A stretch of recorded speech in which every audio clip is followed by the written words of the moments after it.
I will snatch their patent so that we will take over.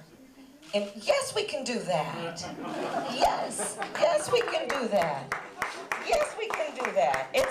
The question is, do you have the will to do it? I have the will to do it.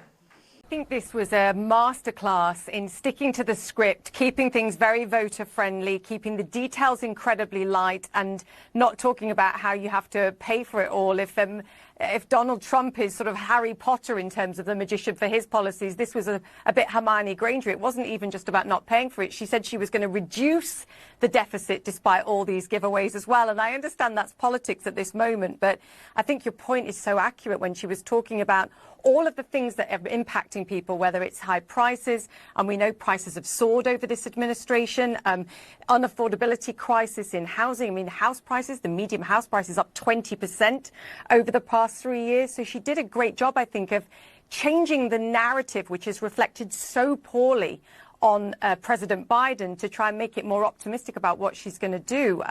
Just to give you a snapshot of some of the things that she said in the price gouging comments, I just don't know how that federal ban is going to work. If they're talking about directly targeting prices, it will require some form of act of Congress. Isolating how and where price gouging is taking place is very difficult. She talked about the profits of grocery stores. Their margins are incredibly thin. For every dollar sale, they make profits of around 1 to 3 cents. Just try proving that their price gouging is going to be incredibly difficult beyond anything else. On housing, she said at the end of her first term, she hopes to have those 3 million houses built. But in order to do that, a lot of these home builders, and they are saying that they'll provide incentives, they're going to have to borrow money. And we know interest rates are really high. So a lot of that's going to depend on mortgage rates coming down, which could end up fueling house prices even higher if people start buying. But also home builders are going to want to be able to borrow at lower rates as well. I mean, I can pick out a whole host of other things where the devil's going to be in the detail, and it's all going to be about the execution. But I will say very quickly, I like the way that she compared and contrasted with Trump over what his impact will be. And I have to say it's inflationary in many of these cases. All right, guys, so we got to talk about Kamala Harris, who is getting a whole lot of backlash from the left and the right. Okay, we have a rare moment of bipartisanship between the left and the right when it comes to Kamala Harris's cuckoo for Cocoa Puffs insane economic policies, including price controls. Okay, it's so bad, right? So bad that even the Washington Post, the editorial board, slammed Harris as a disappointment of an economic rollout, squandered the moment with gimmicks. Yes, that's exactly what she did. Okay, there were a bunch of gimmicks in her plan, including, again, price controls to fight corporate price gouging, which is actually not a thing, okay, among grocery stores, okay, the type of companies and businesses that she wants to target. Like, this doesn't exist. But again, her voters don't know that. She believes that her voters are dumb. So she says stuff like this and puts this stuff out here as a plan to bring prices down, when, again, this is something that has never worked. It's not going to work. It's not necessary. We already have these types of regulations in place. But again, her voters don't know that. Also, what she proposed is like a $25,000 giveaway to first-time home buyers to help decrease the price of housing, which again makes no economic sense, because when you are just giving away money for people to buy houses, what does that do? That increases the demand, okay? And that does not fix the supply problem. And when you have an increase of demand while supply stays steady, or really in the case of the U.S. housing market over the past few years, housing inventory has gone down. Well, what does that do, right? That drives up the price of housing even more, okay? I mean, Kamala Harris has gone full-blown communist, okay? She has exposed herself. She's revealed herself in a way that exposes herself to a lot of attacks from Republicans and smart people, right? People who actually kind of understand how the economy works just a little bit, right? Just a basic understanding. Freeberg, what's your take on this reported by the Washington Post and I think confirmed by Politico move by Kamala Harris? Thank you for asking. Price fix. Thank you for asking. Do you have any feelings Jake, on it? Yes. Yeah. I unequivocally hate socialism.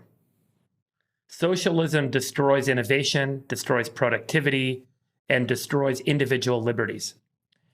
Agriculture and food markets have insanely competitive dynamics because there are commodity markets, there are tons of competitors. There is no monopoly in making food, there is no monopoly in making CPG products, there is no monopoly in retail, there is no monopoly in grocery stores.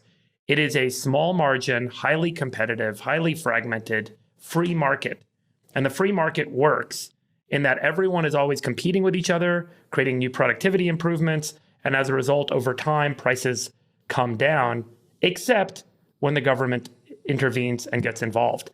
So I would argue that the real cause of price inflation in food is not the supposed price gouging by corporate players in the ag and food industry, all of whom are deeply competitive with one another, but rather is the result of the inflation associated with government spending and stimulus coming out of COVID. Nick, Exhibit 1. The Fed balance sheet. From COVID to today, the Fed balance sheet grew from $4.2 trillion to $7.2 trillion, a growth of 70%. The Federal Reserve went out and they bought assets and they issued debt to banks and introduced liquidity into the system.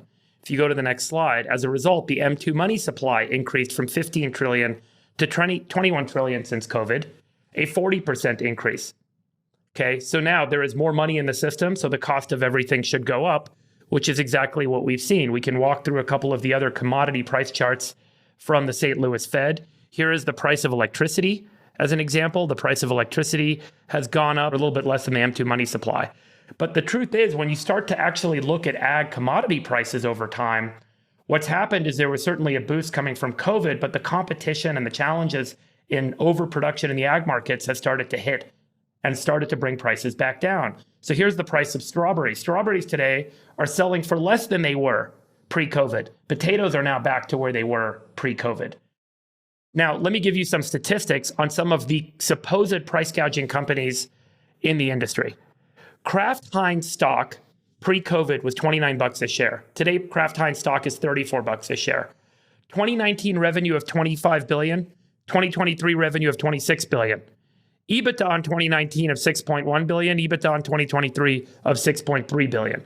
There's not a lot of profit gouging. In fact, Kraft Heinz has not been able to keep up with the inflation. However, if you listen to Cenk at TYT and his fellow comrades, right, socialists, this was great, right? This policy from Kamala Harris was amazing, and this is incredible opportunity for her because right-wingers are now going to be on the defense. And today, by virtually every measure, our economy is the strongest in the world. Still, we know that many Americans don't yet feel that progress in their daily lives. Costs are still too high. And on a deeper level, for too many people, no matter how much they work, it feels so hard to just be able to get ahead. Today, Kamala Harris announced the first set of proposals designed to allay some of those fears or concerns about the state of the economy.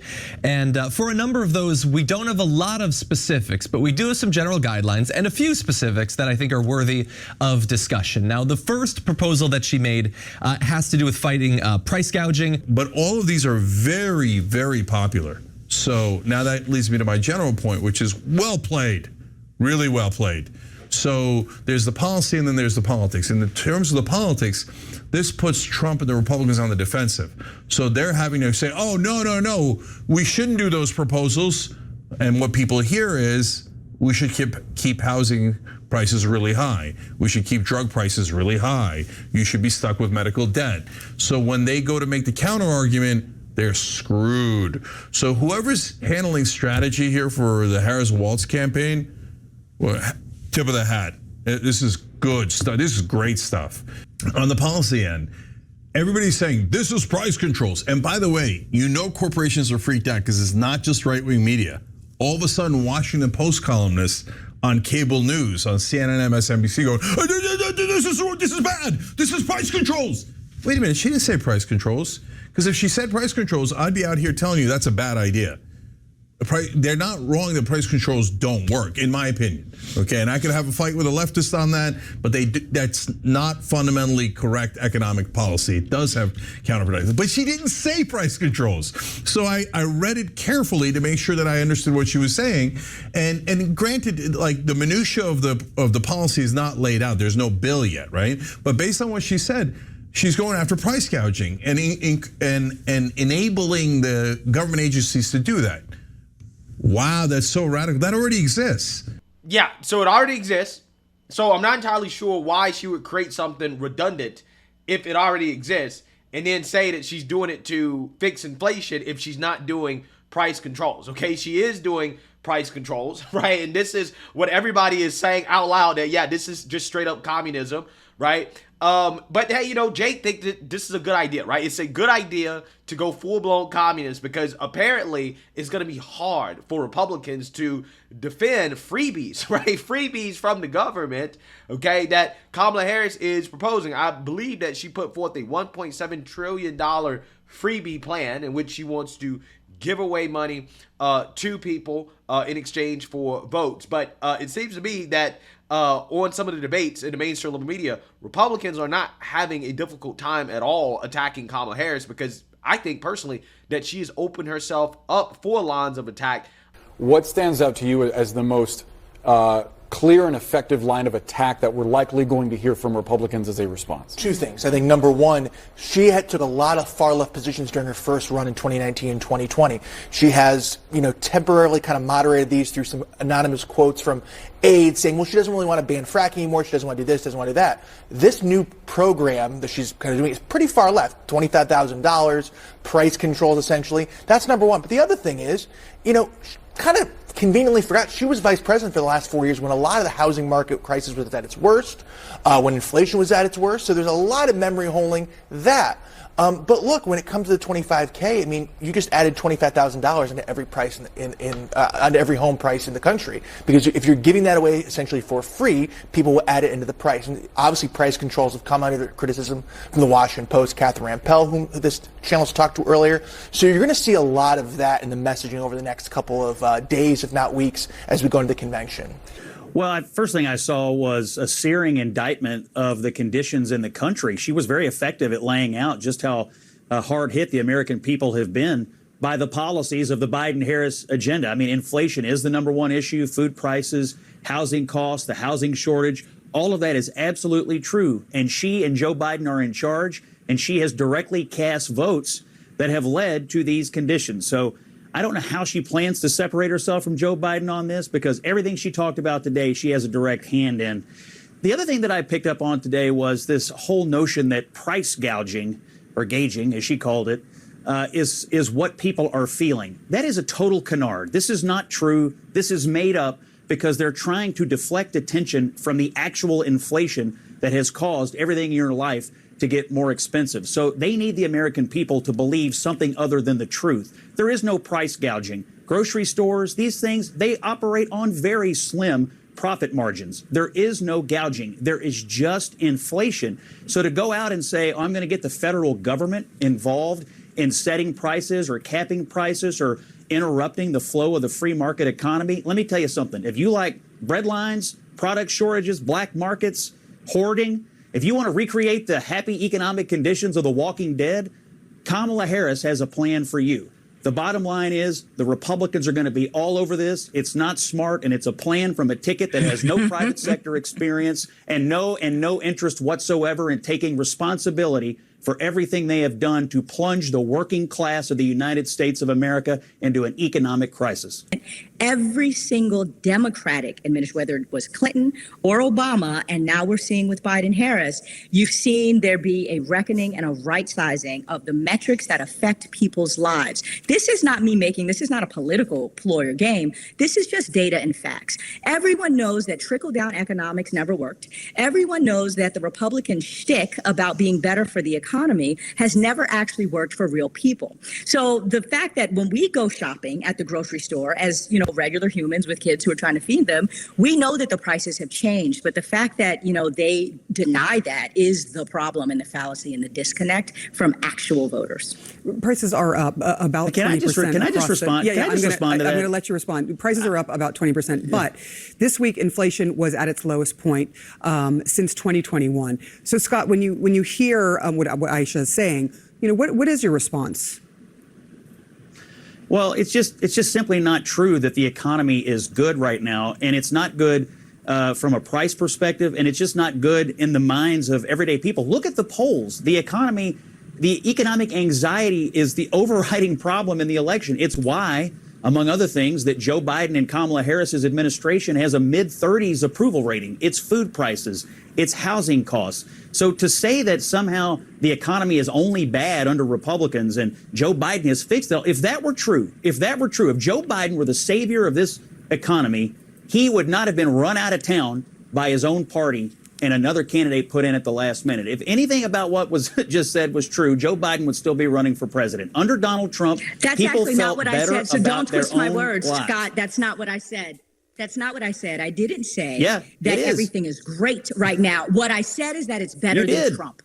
And those are facts, and that's data. Well. Yeah. So the Biden administration came in and cleaned up your guys' then why crap. isn't Biden running? And it is then why better isn't Biden by running? every Then why isn't metric. Biden running? Then why isn't Biden running? Kamala If he Harris is so is good, running why isn't he running? on the same record. Kamala Harris is running on the same record, dude. Catch Oh. up with us, right? You want to Print. keep having I love it. arguments Print. about things Print that it. are over, right? But catch up with us where we are today, and the candidate that we have absolutely has had a hand in cleaning up the last guy's mess, and the economy is on an upward trajectory, and we are going to continue that over the next 4 years. You gave me everything I needed. Kamala Harris is running on everything that You Joe need a Biden lot, did. Print it, Bob. frame it, hang it in the loop. You I guys love need it. a lot. It's a Friday. Y'all go and have a drink. Thanks so much. Appreciate it. Cheers. Thank Cheers. you. Yeah, so you see now you heard that, okay? That doesn't sound like the conservative was on defense, right? It sounded like in an actual policy debate, which I love, by the way, right? I am loving what we're seeing right now, guys. We finally moved on from the BS, and because Kamala's actually talking, because she's actually putting out her cuckoo for Cocoa Puffs, insane policies, we're finally having the policy debate, and I love it, okay? I absolutely love it, because now, we can legitimately have a conversation about what she believes in a way in which we do not get distracted by the BS, okay, and the nonsense, which is what has been happening for the past 2 to 3 weeks, right? But again, her policies are so insane that even CNN, even the Washington Post, even the liberal media, they can't defend it. They're like, nah, we can't really defend this, okay? We can't. It's so bad, right? It's that bad. That bad. And what you saw there is exactly how the debate should go. What you saw on CNN between Scott Jennings and, I don't know, one of the Democrat Party propagandists, right? Because she's definitely a propagandist. Is exactly how the debate should go, right? Because Kamala Harris can try to distance herself from the Biden administration and his policies. However, if she does that, she's basically saying that, well, Biden's policies were bad. And if that's the case, then you should take some blame and responsibility for the current state of the economy, which she's not doing, okay? But at the same time, she's trying to propose her own policies that are just insane, right? I mean, they're more radical than the policies of the Biden-Harris administration, and it just shows that she has no clue, right? She has absolutely no clue when it comes to answers for the current state of this economy, right? She has nothing at all. So again, she just defaults to what she knows, which is just, hey, well, I'm gonna, do far left economic policy. I mean, which shouldn't be a surprise. Allegedly, her father was a Marxist, right? So she learned from the best, I guess, right? In terms of Marxism, okay? This is her ideology. And, she believes all types of crazy stuff. I played a clip at the beginning of this video of her talking about taking away patents, right? I mean, it's that type of stuff that you hear from Kamala Harris that tells you everything you need to know about her ideology. She's a big government authoritarian, right? That's what she is. She really do believes that the government is God, okay? And the government can solve all problems and that you need government intervention in everything. This is what she believes, right? Especially, again, if they don't go along with the far left agenda. Well, we're just going to take their patents away, right? We can do that, okay? Because we're the government. The government can do anything. This is what she believes. Now, again, what this election is going to come down to, and I'm so serious about this. I'm so serious about these guys, and I hate to frame it this way, but this is what it's going to come down to, because she's opened herself up. She did exactly what we thought she would do when she started talking, which is saying a lot of stupid things, right? Putting out a lot of cuckoo for Cocoa Puffs proposals. Now, the line of attack for Republicans is there. Now it just comes down to American people. Are the American people going to vote based off common sense, intelligence, and what we know about economics, right? The basics of economics and policy?